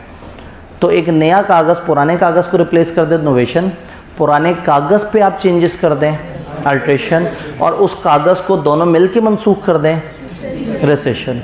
तो ये 3 बातें किताब ने एक लाइन में बता दी, ICAP ने एक लाइन में बताई हैं, मैंने डरते डरते नीचे एहतियातन उनको अलग अलग से भी समझाया है। If the parties to contract agree to substitute a new contract or to rescind cancel कर दें और अल्टर इट। पार्टीज़ मिलके या तो नया कॉन्ट्रैक्ट लेके आएँ या कैंसिल कर दें या उसमें अल्ट्रेशन कर दें। Original contract need not be performed, original को परफॉर्मेंस की ज़रूरत नहीं है, यानी कि बात हुई है नोवेशन की, रेसेशन की या अल्ट्रेशन की। देन 2 और तरह की भी अलाउड चेंजेस हैं। कॉन्ट्रैक्ट जब परफॉर्म हो रहा हो तो कॉन्ट्रैक्ट परफॉर्म होते हुए कोई एक पार्टी अपने आप को मिलने वाला राइट दूसरे को छोड़ दे, रिलैक्स कर दे। ए ने बी को कुर्सियाँ देनी थी 2000 रुपये में, ए ने बी से रब्ता किया और उसने कहा कि जी वो कुर्सियाँ मैंने आपसे को 2000 रुपये में देने का वादा किया था, और अभी मार्केट में क्या हुआ है कि कुर्सियों का रेट काफ़ी कम हो गया है और मुझे कुर्सी सस्ते में मिली है, तो क्या आप अभी भी मुतमईन हैं? कहीं आपको ऐसा तो नहीं लग रहा कि मैं धोखा दे रहा हूँ कि मैं आपको महंगी कुर्सी दे रहा हूँ? बी ने कहा यार लग तो मुझे धोखा ही रहा था, क्योंकि मार्केट में सस्ती कुर्सी मिल रही थी, मैं मजबूर था, तुम्हारे साथ कॉन्ट्रैक्ट किया था कि मैं वही प्राइस पे करूँगा। तो ए ने बी से कहा बताओ तुम्हें तुम्हारी क्या ख्वाहिश है? बी ने कहा जी अगर हो सके तो मुझे कोई 200 रुपये छोड़ देते हैं आप। बी ने कहा कि कुर्सी के 2000 तय हुए थे, आपने मुझे कुर्सी देनी थी, मैंने आपको 2000 देने थे, लेकिन अगर आप इसमें से मुझे 200 रुपये छोड़ दें तो मुझे बड़ी खुशी होगी। ए मान गया। तो इन्होंने, इसका मतलब है इन्होंने म्यूचुअल एग्रीमेंट से वो जो 2000 रुपये की रकम है उसको चेंज करके क्या कर दिया, 1800। यानी कि eight the time of performance अगर एक बंदा दूसरे से कम रकम एक्सेप्ट कर ले तो इसको हम कहते हैं रेमिशन, आसान अल्फाज में discount. Eight the time of payment अगर एक बंदा दूसरे को अमाउंट छोड़ दे तो वो बन जाएगी रेमिशन।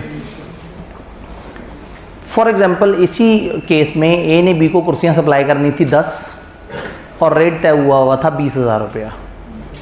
मार्केट में कुर्सी बहुत महंगी हो गई। ए ने बी से कहा देखें जी कुर्सी बहुत महंगी हो गई है, मेरे लिए बड़ा मुश्किल हो रहा है, लेकिन चूंकि आपके साथ कॉन्ट्रैक्ट है आपको मैं 10 कुर्सियां तो दे दूंगा, लेकिन शायद आइंदा हम लोग कोई बिज़नेस रिलेशन नहीं कर सकेंगे क्योंकि इसमें मेरा बड़ा नुकसान हो गया है। तो बी ने कहा यार क्या बात करते हो, क्यों परेशान होते हो, एक काम करो 20,000 की रकम तय हुई हुई है ना, मुझे 8 कुर्सियाँ दे दो, ठीक है कोई बात नहीं। अब बी ने खुद अपनी पसंद से अपनी 2 कुर्सियाँ छोड़ दी। अब ए 8 कुर्सियाँ दे और बी पहुँच जाए अदालत में कि मेरी बाकी 2 कुर्सियाँ कहाँ गई, तो वो गलत होगा। अगर बी ने eight the time of performance खुद ही से अपना राइट वेव कर दिया, सरेंडर कर दिया, तो ये कहलाता है waiver, surrender of a legal right by any party. और उससे पहले हमने पढ़ा था remission, accepting a less amount than the initial amount agreed. आसान अल्फाज में पैसे वाला पैसा छोड़ दे तो रेमिशन, जिसको राइट्स मिलने थे, कोई कॉन्ट्रैक्ट में कुछ ना कुछ और चीज़ें मिलनी थी, वो अपने कुछ राइट्स छोड़ दे, तो इस तरह से। तो अगर एक बच्चा जो है वो आधा सिलेबस पढ़ने के बाद कॉलेज के पास जाए, कहे जी मैंने आधा सिलेबस पढ़ा है और अब मेरा दिल ही नहीं कर रहा, मेरा दिल उछाट हो गया सीए से, मैं जा रहा हूँ, तो अब कॉलेज वाले बेचारे घबरा गए कि अब ये बच्चा कहेगा कि जी मैंने पैसे दिए थे, उस पैसे का भी कोई हिसाब किताब करें। तो कॉलेज ने कहा वो आपके पैसे जो आपने शुरू में सीट के दिए थे वो तो कंज्यूम हो गए। तो बच्चे ने कहा आप क्यों घबराते हैं, मैं छोड़ रहा हूँ, मैं 2 महीने आपसे क्लास भी नहीं लूँगा और मैं आपसे पैसे के डिस्काउंट की बात भी नहीं कर रहा। चला गया बच्चा। 3 महीने बाद उसको किसी ने समझाया कि है की तय कॉलेज पे केस ठोक दो। वो आया, कॉलेज पे केस कर दिया कि ये कॉलेज ने मुझे 2 महीने कम पढ़ाया और पैसे पूरे लिए। तो वो कागज़ जिस पे वो लिख के दे के गया था कि मुझे 2 महीने की क्लासें नहीं चाहिए और मुझे कोई एतराज़ नहीं है, तो इससे ये साबित होगा कि उसने वेवर कर दिया था। अगर एक पार्टी अपनी खुशी से अपने आप को मिलने वाला राइट खुद ही छोड़ दे तो बाद में जो राइट उसने छोड़ा था वो उसके लिए क्लेम नहीं कर सकते। तो वेवर और रेमिशन और इन दोनों का फ़र्क समझ आ रहा है। इन दोनों को किताब ने इस तरह से इकट्ठे लिखा अब प्रोमिजी में डिस्मिस विद और रेमिट, प्रोमिजी को छोड़ा जा सकता है या रेमिट किया जा सकता है होली और इन पार्ट, या तो पूरा का पूरा या कुछ हिस्सा।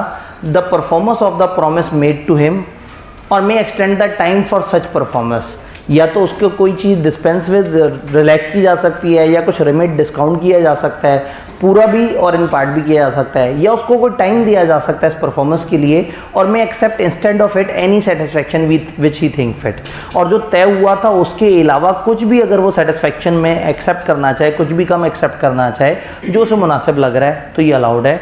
तो अगर एक बंदा जिसको राइट्स मिलने थे दूसरे से या पैसे मिलने थे, वो अगर कम पैसे मान जाए या कम राइट्स पे मान जाए तो ओरिजिनल कॉन्ट्रैक्ट ओरिजिनल टर्म्स के साथ डिस्चार्ज हो गया। और अब नई बात यह है कि इसने 1800 की कुर्सी खरीदनी है, नई बात यह है कि 8 कुर्सियों के 20,000 रुपये देने हैं। ये हैं मिलते जुलते, तकरीबन अल्ट्रेशन हुई है, लेकिन eight the time of performance एक बंदे ने खुद अपना राइट छोड़ दिया। तो eight the time of performance अगर आप अचानक से एक लिखा हुआ राइट छोड़ दें तो वो रिमिशन या वेवर है, और अगर कागज़ पे चेंज करवा लें तो अल्ट्रेशन है, और नए कागज़ पे चेंज करके पुराने को मनसूख कर दें तो नोवेशन है, और कागज़ को ही सिरे से ख़त्म कर दें मिलके। तो ये 5 बातें समझ आ रही हैं। ये 5 तरीके हैं डिस्चार्ज बाय एग्रीमेंट या म्यूचुअल कॉन्सेंट। तो इसको हम कह सकते हैं डिस्चार्ज बाय म्यूचुअल एग्रीमेंट। इसमें बाहमी रजामंदी से कॉन्ट्रैक्ट को दोनों पार्टीज खुद ही ओरिजिनल कॉन्ट्रैक्ट की ओरिजिनल टर्म्स छोड़ देते हैं। तो अब इन 5 केसेस में ओरिजिनल कॉन्ट्रैक्ट ओरिजिनल टर्म्स के साथ अदालत में अब काबिल कबूल नहीं है। अल्ट्रेशन में पार्टी चेंज हो तो क्या चीज़? अल्ट्रेशन में पार्टी चेंज होने का रूल नहीं है, नोवेशन में पार्टी चेंज हो सकती है, अल्ट्रेशन में ऐसा कोई रूल नहीं। पार्टी को चेंज कर दे तो अल्ट्रेशन, असल में वो फिर अल्ट्रेशन नहीं कहलाएगी, उस पर नोवेशन ही करनी पड़ेगी। अगर आप इतनी बड़ी चेंज कर लेना, इसको हम कानून की ज़बान में कहते हैं मटीरियल अल्ट्रेशन। इसके लिए फिर आपको एक नया कागज़ ही लेके आना पड़ेगा। यानी वो बच्चा सब्जेक्ट चेंज करा सकता है, पैसे चेंज करा सकता है, इंस्टॉलमेंट चेंज करा सकता है, शकील अपनी जगह वकील को नहीं भेज सकता, वकील के साथ एक नया कागज़ ही बनेगा। लेकिन शकील बीलॉ के बजाय टैक्स उठा ले, टैक्स की एक इंस्टॉलमेंट 5 दिन आगे करवा ले, ये हैं छोटी अल्ट्रेशन। और बड़ी अल्ट्रेशन क्या है कि बंदा ही बदल गया, तो बड़ी अल्ट्रेशन के लिए नोवेशन होती है। तो ऐसा हो सकता है कि शकील जो है वकील को अपने साथ लेके आए और कहे ये पढ़ना चाहता और मैं नहीं पढ़ना चाहता, तो अगर आप मेरा वाला मामला इसके साथ कर लें, इसके साथ आप, तो हम कहेंगे अच्छा दिखाओ तुम्हारे साथ एक सेपरेट फॉर्म वो करें, वो फॉर्म करके उस फॉर्म की बैक साइड पे लिखेंगे कि इस फॉर्म ने, वकील के इस फॉर्म ने शकील के फलाना फॉर्म को ख़त्म कर दिया। डन। तो अल्ट्रेशन में पार्टी चेंज नहीं हो रही, नोवेशन में पार्टी चेंज हो भी सकती हैं और नहीं भी। जी जी, क्या इन चेंजेस का एक्सप्रेसली होना ज़रूरी है या इम्प्लाइडली? ये इम्प्लाइडली भी हो सकती हैं, बस कम से कम कुछ ऐसे गवाह मौजूद हों जो बाद में अदालत में साबित कर सकें कि इन लोगों का। लिखी हुई चीज़ तो साबित करना आसान होता है, इम्प्लाइड चीज़ को साबित करना इतना आसान नहीं होता। तो कम से कम आपको अपनी सपोर्ट में कुछ गवाह चाहिए जो अदालत में साबित कर सकेंगे यहाँ पे ऐसा हुआ था। जैसे आपने बताया कि एक बच्चा जैसे रिजल्ट से पहले मतलब उसने क्लासेस ली, ठीक है, रिजल्ट के बाद उसका माइंड चेंज हो गया, किसी दूसरे स्टूडेंट को लेके आता है, ठीक है, वो कहता है जैसे मतलब मेरी फीस तो चल रही वो रेगुलर चलती रही, ठीक है, और इसको मतलब मेरी एडमिट करने इसके पास वही फीस चलती, ऐसे हो सकता है? नहीं, अगर क्या है, अगर एक बच्चा कहता है कि मेरी फ़ीस चल रही थी, मतलब वो अपनी फीस ही देगा, अपनी फ़ीस देगा, बंदा चेंज करना, वो कह रहा है फ़ीस आपको पूरी मिलेगी लेकिन बंदा चेंज कर लें, तो कॉलेज कहेगा भाई हमें शायद मसला ना हो, फॉर एग्जांपल कॉलेज को अगर मसला ना हो, लेकिन कॉलेज फिर भी एक नया फॉर्म ज़रूर साइन करवाएगा। क्यों? उस बच्चे को एक नया आईडी देंगे, उस बच्चे को नई एनरोलमेंट मिलेगी, वो बच्चा रिकॉर्ड में नए तरीके से आएगा, उस बच्चे का नया कार्ड बनेगा। तो कॉलेज को उस सब के लिए ज़्यादा आसान काम ये होगा कि वो पूरा फॉर्म चेंज कर लें, कॉन्ट्रैक्ट चेंज कर लें, ताकि सारे स्टेप्स उस नए वाले बच्चे पे हो जाएं, वरना व्हाट्सएप ग्रुप में पुराना बच्चा होगा। ठीक है, इन्होंने कहा क्या फ़ीस सेम रहेगी? अब ये पता नहीं इनविटेशन टू ऑफ़र है या ऑफ़र है, ये डिपेंड करता है दोनों पार्टीज़ ने उस वक्त म्यूचुअली क्या तय किया। कुछ बातें कागज़ पे लिखी होती हैं, आप कभी भी किसी कॉलेज में एडमिशन लेना तो एडमिशन फॉर्म पे लिखी हुई बातें बड़े ध्यान से पढ़ने वाली होती हैं। तो ये आपने वही बात है कि अपने राइट्स आपने समझने हैं कि eight the time of admission आपने पूछना है कि भाई क्या रूल है, और हर कॉन्ट्रैक्ट करने से पहले उस कॉन्ट्रैक्ट के खात्मे को ज़रूर पूछ लेना होता है। क्या होता है, अक्सर पार्टनरशिप बनती हैं और ये सोचते हैं कि भाई हम तो हमेशा सारी ज़िंदगी चलते रहेंगे, तो इतने प्यार मोहब्बत में पार्टनरशिप बनाते हैं कि भूल ही जाते हैं कि ये कभी लड़ाई झगड़ा भी हो सकता है। तो वो तय नहीं करते और बाद में जब फड्डे पड़ते हैं तो पता ही नहीं होता कि किसको कौन कौन से एसेट जाने हैं। तो हर कॉन्ट्रैक्ट को तय करते वक्त अगर उसके इख्तिताम को भी डिस्कस कर लिया जाए तो वो बड़ी अच्छी बात होती है कि अगर फॉर सम रीज़न ये कॉन्ट्रैक्ट ख़त्म हुआ तो कौन सी पार्टी की क्या राइट है और कौन सी पार्टी की क्या राइट्स हैं। कॉलेज वाले जो है वो लिख भी देते हैं कई दफ़ा वो बारीक सी लाइनों में कि जी ये आप तो पैसे दे रहे हैं उसके बाद भूल जाना है, ये आपने आना नहीं है दोबारा, आप जो है ना पास से भी गुजरे तो नहीं छोड़ेंगे। लेकिन आप उस वक्त इतने जोश में होते हैं ना एडमिशन के, आप कहते हैं बस मैं आग लगा दूंगा।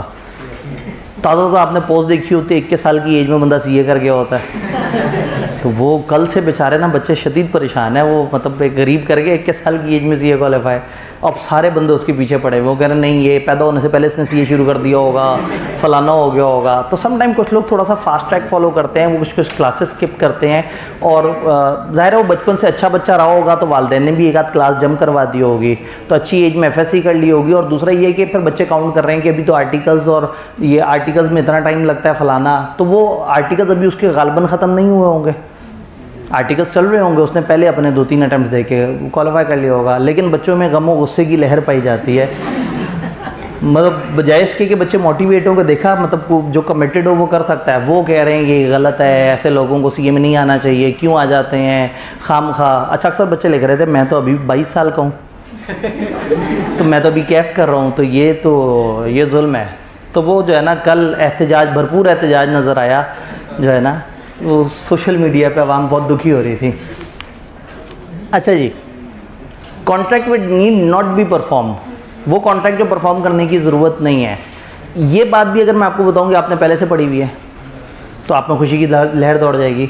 इफ़ एनी प्रोमिजी निगलेक्ट और refuses to afford the promisor reasonable facilities for performance, अगर प्रोमिजी मना कर दे या उसको प्रॉपर तरीके से परफॉर्म करने ना दे, उसको फैसिलिटेट ही ना कर दे, the promisor is excuse by such neglect और refusal as to any non performance. Promisor excuse हो जाएगा। प्रोमिजर मैं आया और मैंने कहा जी मैं कॉलेज में पढ़ाने के लिए आया हूँ और कॉलेज वालों ने दरवाज़ा ही नहीं खोला, मुझे स्टेज तक नहीं जाने दिया, वो मेरा प्रोजेक्टर बंद कर दिया, वो लैपटॉप लेके भाग गए, डिवाइस हाथ से छीन ली, मार्कर नहीं दिए, बच्चों को मारना शुरू कर दिया तो इसका मतलब है कि मैं परफॉर्म करना चाहता हूँ और कॉलेज वाले मुझे सही से फैसिलिटेट नहीं कर रहे, तो मैं दुखी होकर चला जाऊंगा और मैं अदालत में जाके कहूँगा भाई मैं परफॉर्म कर रहा था, उन्होंने परफॉर्म नहीं करने दिया, अटेम्प्टेड परफॉर्मेंस काउंट हो जाएगा। तो अगर एक प्रोमिजी निगलेक्ट कर दे या रिफ्यूज़ कर दे प्रोमिजर को प्रॉपर फैसिलिटीज़ प्रोवाइड करना, तो ये समझा जाएगा कि आपने अटेम्प्टेड परफॉर्मेंस को रिफ्यूज़ किया है और उसका फिर वही रूल होगा जो अटेम्प्टेड परफॉर्मेंस वाला है। तो ये वाला पॉइंट एग्जैक्टली हम लोगों ने पहले पढ़ा हुआ है। देन किताब हमें बताती है discharge by impossibility of performance. अगर दो बंदों के दरमियान एक कॉन्ट्रैक्ट हुआ है तो वो इम्पॉसिबिलिटी से ख़त्म हो सकता है। ए ने बी से कहा था कि मैं आपको कुर्सियां सप्लाई करूंगा, बी इंडिया में होता था और ए पाकिस्तान में होता था, और हुआ ये कि दोनों मुल्कों की जंग छिड़ गई, कॉन्ट्रैक्ट बन चुका है। अगर तो पहले से जंग चल रही होती तो कॉन्ट्रैक्ट बना ही ना पाते, एग्रीमेंट ही ना हो पाता, वो हमने पीछे पड़ा हुआ है। अब कॉन्ट्रैक्ट बन चुका था, कॉन्ट्रैक्ट परफॉर्म होने का टाइम आ रहा था कि अचानक से जंग छिड़ गई। अब जंग छिड़ गई तो दोनों बन गए एलियन एनिमी, तो कॉन्ट्रैक्ट बाय लॉ खुद ब खुद ख़त्म हो जाएगा। कॉन्ट्रैक्ट को सस्पेंड कर देते हैं या पार्टीज़ को सजेस्ट करते हैं कि आप कॉन्ट्रैक्ट ख़त्म कर दें, नहीं तो कम से कम जब तक जंग चल रही है तब तक इस कॉन्ट्रैक्ट को परफॉर्म ना किया जाए। तो यहाँ पे हम कहेंगे कि कॉन्ट्रैक्ट इम्पॉसिबल हो गया। कब? जब वॉर डिक्लेयर हो गई। ये बात आपको पहले से पता थी। अच्छा, और किस तरह से इम्पॉसिबल हो सकता है कि कॉन्ट्रैक्ट जिस बंदे के साथ हुआ वो था पर्सनल स्किल का कॉन्ट्रैक्ट, उसने गाना गाना था, उस बंदे की डेथ हो गई, तो पर्सनल स्किल का कॉन्ट्रैक्ट उस बंदे के साथ खुद ही से फौत हो जाता है। यानी अब बच्चे या लीगल वर्सा इस काबिल नहीं है कि वो उस बंदे के हिस्से का गाना गाएं। तो ये एक पर्सनल स्किल का था कि उसने गाना गाना था। गाना गाना गैर मुहज़्ज़ब बात है, चलो जी उसने पेंटिंग बना के देनी थी दूसरे को, आप कहते हैं ये भी गैर शरई बात है, तो हम कह देते हैं जी उसने उसका ऑपरेशन करना था, उसके गुर्दे का ऑपरेशन करना था। अब गुर्दे का ऑपरेशन करने वाला वो अकेला डॉक्टर था और उस जैसा को और गुर्दे का ऑपरेशन भी नहीं करता और वो डॉक्टर ही मर गया, तो उसके लीगल रिप्रेजेंटेटिव को ज़बरदस्ती घर से खींच के लाके जाया करेगा कि जी आप आएँ और इस बंदे का गुर्दे का ऑपरेशन करें क्योंकि आपके अब्बा जी ने वादा किया था। तो अगर एक बंदे की डेथ हो जाए तो उसका जो कॉन्ट्रैक्ट है वो खुद ब खुद डिस्चार्ज हो जाएगा, अगर वो पर्सनल स्किल्स वाला कॉन्ट्रैक्ट है। ये बात समझ आई? इसमें क्या है जी, क्या सारे सर्विस एग्रीमेंट, तमाम वो सर्विस एग्रीमेंट जिसमें पर्सनल नेचर इन्वॉल्व है।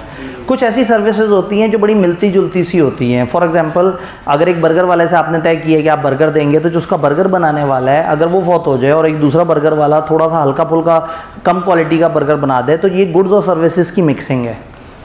इसमें नॉर्मली इस तरह का मसला नहीं है। लेकिन अगर एक ऐसी पर्सनलाइज सर्विस है जो उस बंदे के अलावा दुनिया में कोई नहीं दे सकता, आपने एक बंदे से फाइनेंशियल स्टेटमेंट बनवानी थी, वो नहीं है तो कोई दूसरा बंदा बना देगा। तो इसलिए हम कहते हैं अगर कॉन्ट्रैक्ट पर्सनल नेचर का हो, यानी कि सर्विस ऐसी हो जो उस बंदे की ज़ात के साथ कनेक्टेड हो और उसके अलावा दूसरा उस लेवल की वो सर्विस ना दे सकता हो, तो अगर सर्विस की नोयत ऐसी होनी चाहिए कि वो स्पेशलाइज नेचर की हो, तो सारी सर्विसेज पे अप्लाई नहीं करेगा, उन सर्विसेज पे अप्लाई करेगा जो कि यूनिक हैं, जो कि ज़रा नॉर्मली महंगी होती हैं और उसमें जो सर्विस प्रोवाइडर है उसके अलावा कोई और बंदा वो काम उतने आराम से नहीं कर सकता। ठीक है, ये मुझे मारेगा एग्जाम्पल के एंड पे, मुझे लग रहा है। ठीक है जी, हमारे साथ पढ़ाई का एग्रीमेंट किया, मुझे पहले से समझ आ गया ये इसमें जो है ना जी, हमारे साथ आपने पढ़ाई का एग्रीमेंट किया है और अगर आपको कुछ हो जाए मैं कैसे पहले कि मुझे मारे मतलब एग्जाम्पल उसी तरफ जा रही है ना। चले खैर, मेरे साथ एग्रीमेंट किया पढ़ाई का और मेरी डेथ हो जाती है अगर, ठीक है, तो डेथ होनी नहीं है क्या, तो याद कर लेना चाहिए कभी कभी। तो अगर एग्रीमेंट होता है और डेथ हो जाती है, अब एग्रीमेंट आपका हुआ है ख़ास तरह का कि आपने बीलॉ पढ़ना है एक ऐसे बंदे से जिसको ढूंढ ढांड के आपने कहा हाँ भाई ये जो है ना ये बड़ा मज़ेदार करके बीलॉ पढ़ाते हैं फॉर एग्जांपल, अगर तो वो स्पेशलाइज स्किल है तो वो डेथ के साथ कॉन्ट्रैक्ट ख़त्म हो जाएगा। और अगर फ़र्ज़ करें आप पढ़ने आए थे एक ऐसा सब्जेक्ट जो कि for example introduction to business था, जिसमें आप बहुत ज़्यादा कंसर्न नहीं थे कि टीचर जो मर्जी हो ठीक है, बस हमने इस सब्जेक्ट को जल्दी जल्दी ख़त्म करना है, हमने कौन सा पढ़ना है, बस टाइम ही गुजारना है, तो अगर तो इस नेचर की सर्विस थी तो शायद फिर आपको टीचर के मरने से ज़्यादा फ़र्क ना पड़े। तो इसलिए ना लॉ इसके लिए जो वर्ड इस्तेमाल करता है वो कहता है contract is of personal nature.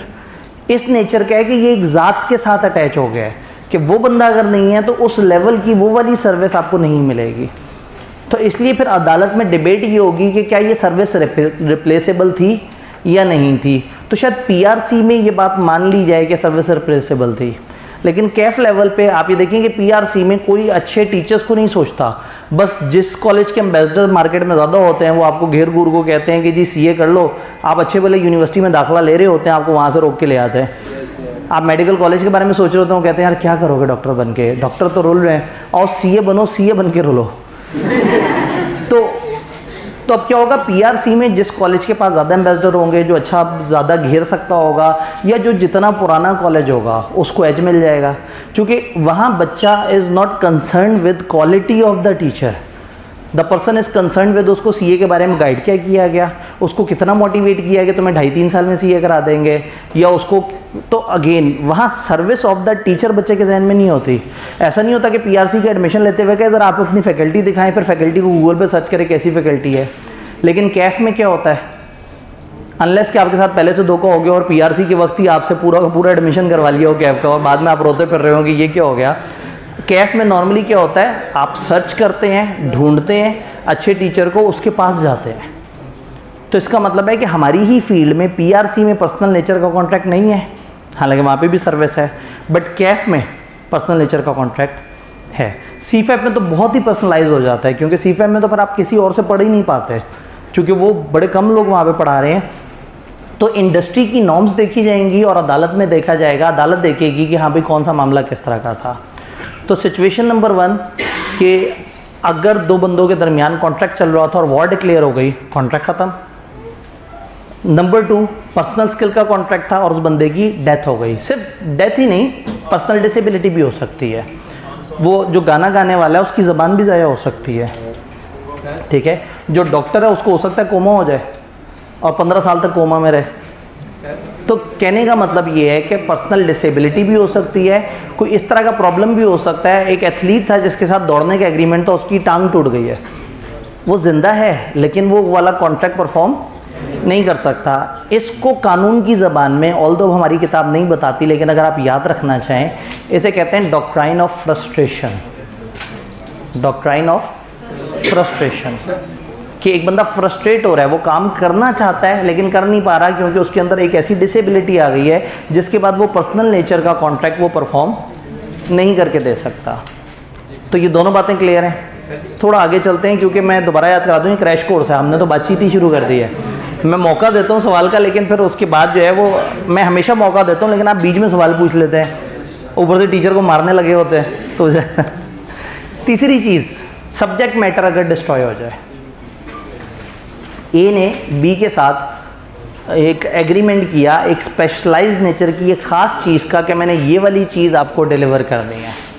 For example उसने कहा कि ये पूरी दुनिया में आखिरी एक घड़ी बची है जो कि इस लेवल की घड़ी है जिस पे इस तरह का गोल्ड लगा हुआ है, इतने इस पे डायमंड्स लगे हुए हैं, और ये शाही ख़ानदान ने अपने ज़माने में किसी टाइम पे बनवाई थी और अब पूरी दुनिया में इस तरह की कोई घड़ी नहीं है।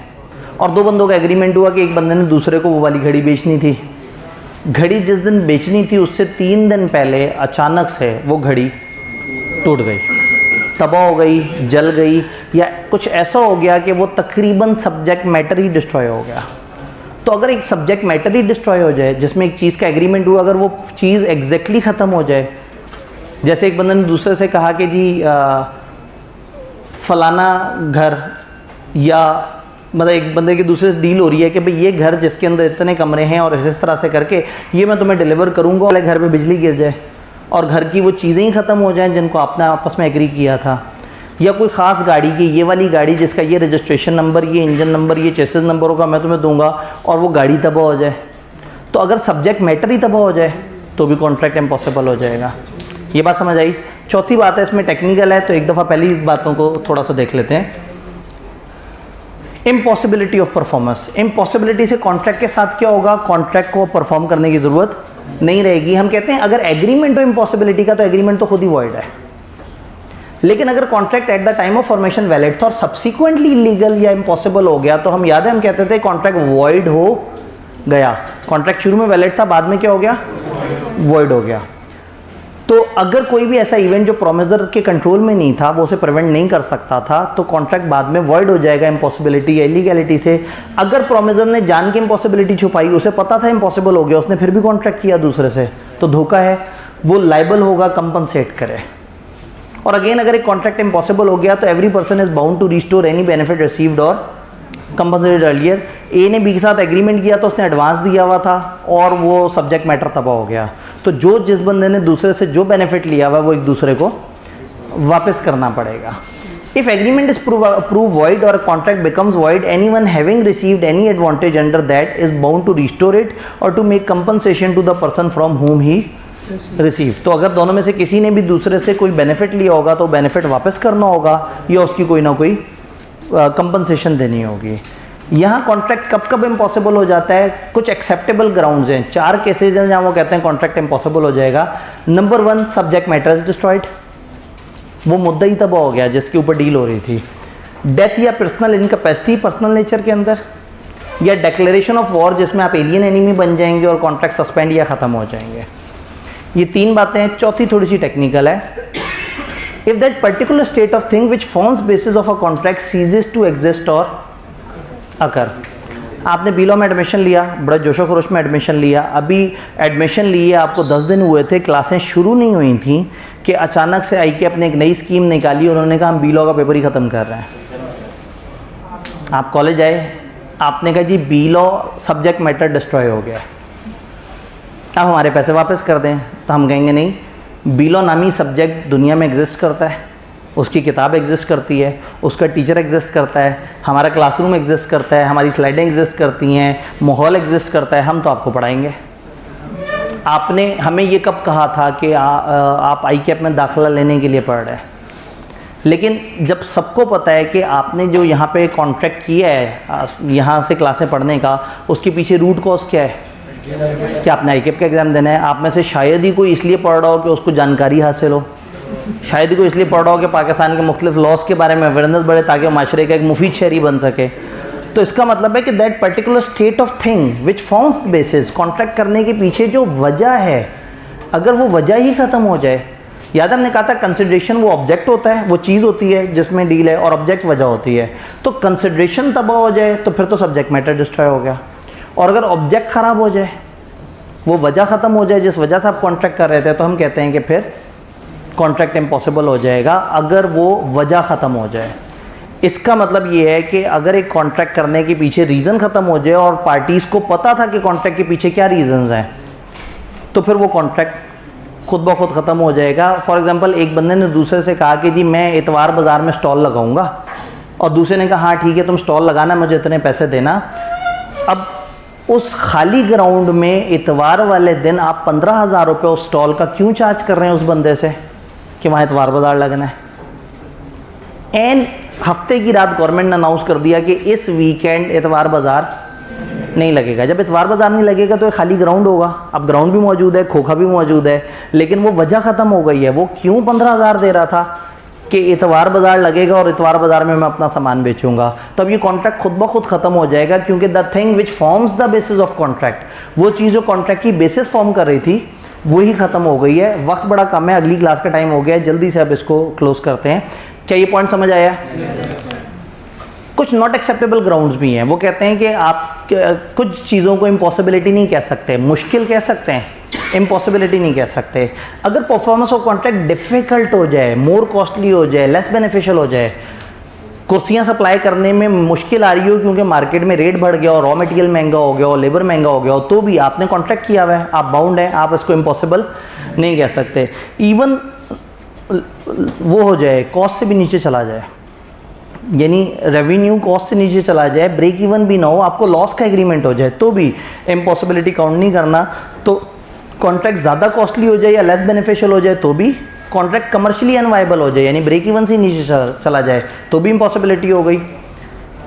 अगर थर्ड पार्टी पे आप रिलाई कर रहे थे कि एक बंदे ने आपको कुर्सियाँ इसलिए देनी थी कि उसने कहीं से माल खरीदना था और आपको जल्दी से कुर्सियाँ दे देनी थी, वो थर्ड पार्टी भाग गई जिसने पीछे से उसको माल देना था, हमारा कोई कसूर नहीं, हमें तो कुर्सियाँ चाहिए, तो ये कॉन्ट्रैक्ट इम्पॉसिबल नहीं हुआ। अगर मुल्क में स्ट्राइक, लॉकआउट, धरने, सिविल डिस्टर्बेंस, इस तरह के मामले हो गए, तो भी कॉन्ट्रैक्ट इम्पॉसिबल नहीं होगा। और पार्शियल इम्पॉसिबिलिटी, यानी कॉन्ट्रैक्ट में 3-4 चीज़ें और अगर वो सेग्रीगेट हो सकती हैं, एक चीज़ इम्पॉसिबल हुई और सारी चीज़ें इम्पॉसिबल नहीं हुई, तो जो एक चीज़ इम्पॉसिबल हो गई वो ख़त्म हो जाएगी और बाकी चीज़ें वैलिड रहेंगी। लेकिन अगर हम सेग्रीगेट नहीं कर सकते तो फिर क्या होगा? फिर पूरा कॉन्ट्रैक्ट इम्पॉसिबल होगा। तो अब आपने याद रखना है कि ये 4 पॉसिबल ग्राउंड्स हैं और ये 5 नॉट अलाउड ग्राउंड्स हैं। तो ये अक्सर उन्होंने पूछा है कि बताओ वो कौन सी सिचुएशन है जहाँ कॉन्ट्रैक्ट जो है वो डिस्चार्ज नहीं हो जाता। डिफ़िकल्टी को और इम्पॉसिबिलिटी को हमने अलग से देखना है। यहाँ पे सवाल लिए जा सकते थे, लेकिन इस वक्त अब वक्त कम है, अगली क्लास के बच्चे आ गए हैं, तो ये अब आप लोगों ने अच्छी तरह से देखना है। पास पेपर की वीडियो जो है वो साथ साथ हम अपलोड कर रहे होते हैं, आप उसे देखा करें, तब जब आप एक दफ़ा प्रैक्टिस कर लें। ठीक है जी, मिलते हैं। आज हमारे पास दरमियान की गली खुली है तो ईजी गो।